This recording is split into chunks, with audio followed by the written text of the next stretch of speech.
Բարև ձեզ։ Եկեք միասին փորձենք լուծել մաթեմատիկայի առաջին շտեմմանից տեքստային հետևյալ խնդիրը, ուրեմն ծախսելով 9600 դրամ գնորդը շուկայից գնեց 5 կիլոգրամ կարտոֆիլ, 2 կիլոգրամ միս եւ 4 կիլոգրամ նայր։ Մսի 1 կիլոգրամն արժի 3000 դրամ։ Գնորդը գնել է 2 կիլոգրամից, նշանակում է ծախսել է 2 անգամ 3000 դրամ։ Գումարած, իսկ նարինջի 1 կիլոգրամն արժի 600 դրամ։ Գնել է 4 կիլոգրամ նարինջ, այսինքն գումարած 4 անգամ 600 նարինջի գումարը։ Իսկ տեսեք, այստեղ կարտոֆիլի արժեքը 1 կիլոգրամի արժեքը խնդիրը չի տալիս մեզ։ Եկեք կարտոֆիլի 1 կիլոգրամի արժեքը նշանակենք x-ով։ Ինքն էլ գնել է 5 կիլոգրամ կարտոֆիլ, այսինքն գումարած 5x, այս արտահայտությունը հավասար է 9600, որտեղ այսքանի համար ինքը ծախսել է 9600 դրամ։ Այսպես եկեք գտնենք միասին x-ը, որն էլ կլինի մեր կարտոֆիլի 1 կիլոգրամ կարտոֆիլի արժեքը։ Դրա համար այստեղ նախ կատարենք թվաբանական հաշվարկ, այստեղ ստանանք ուրեմն 6000 գումարած 2400 գումարած 5x, սա հավասար է 9600 դրամ։ Այսպես, այստեղից 5x եկեք գտնենք, 5x-ը գտնելու համար սրանք տանենք հավասարման աճ մաս, այսինքն հավասար է 9600 հանած 6000 հանած 2400։ Այստեղից հետևում է, որ 5x-ը հավասար է 1200, ինչն է նշանակում է, որ ինքը 5 կիլոգրամ կարտոֆիլ գնելու համար ծախսել է 1200 դրամ, մասնավորապես այստեղից x-ն էլ հավասար է 240, այսինքն 1 կիլոգրամ կարտոֆիլի արժեքն է կազմում է 240 դրամ։ Եկեք խնդրի այդ հարցերը միասին կարդանք։ Քանի դրամ վճարեց գնորդը կարտոֆիլի համար։ Կարտոֆիլի համար վճարել է 1200 դրամ, քանի որ ինքը գնել է 5 կիլոգրամ կարտոֆիլ, իսկ այստեղ տեսանք, որ 5x-ը հավասար է 1200 դրամի։ Կարտոֆիլի գինը նարինջի գնի որ տոկոսն է կազմում։ Եթե նարինջի գինը նշանակենք 100%, այսինքն 600-ը դա նշանակենք 100%-ով,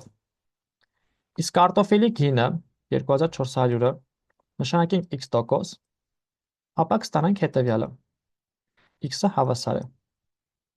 240 անգամ 100 կատարում ենք հաչաձև բազմապատկում, 240 անգամ 100 բաժանած 600-ի։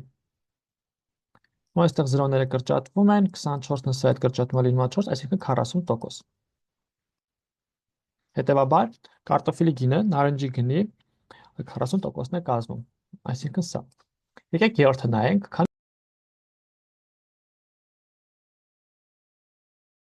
կիլոգրամ նարինջ կկարողանար գնել գնորդը, եթե գներ 5 կիլոգրամ կարտոֆիլ եւ 1 կիլոգրամ միս։ Այսինքն 2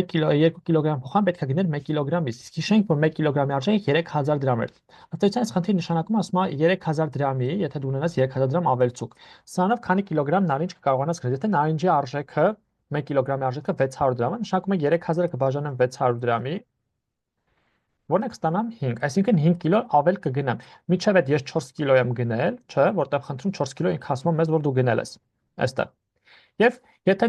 միսն էլ 2 կիլոյի փոխարեն 1 կիլոգրամ գնեմ, նշանակում է 3000 դրամ պլյուս եմ ունենում, իսկ այդ 3000 դրամով էլ ես կարող եմ գնեմ եւս 5 կիլոգրամ, նշանակում է 4 + 5, այսինքն 9 կիլոգրամ նարինջ կարող եմ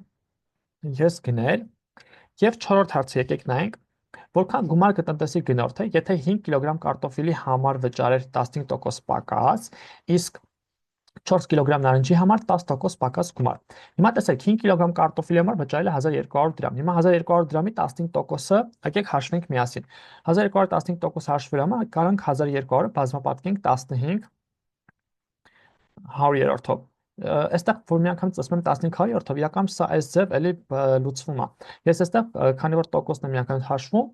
կարող եմ այդ թիվը բազմապատկեմ տոկոս հարաբերած 100%-ի ու այսպես հաշվարկս կատարեմ։ Բայց եթե դուք այս ձևը նշանակում անեք, նույն հաճաձև բազմապատկում անեք, այս արտահայտությունն ենք ստանալու։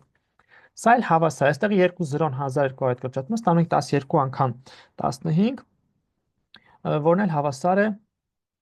18, այսինքն 180 դրամ։ Ինքը 180 դրամ կտնտեսի ուրեմն կարտոֆիլից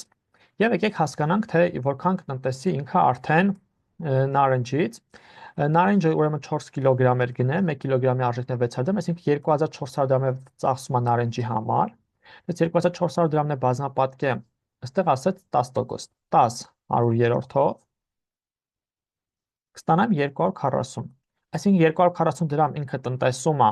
նարնջից, 180 դրամ է կարտոֆիլից, իսկ այս երկուսի գումարը միասին կտան արդեն 420 դրամ։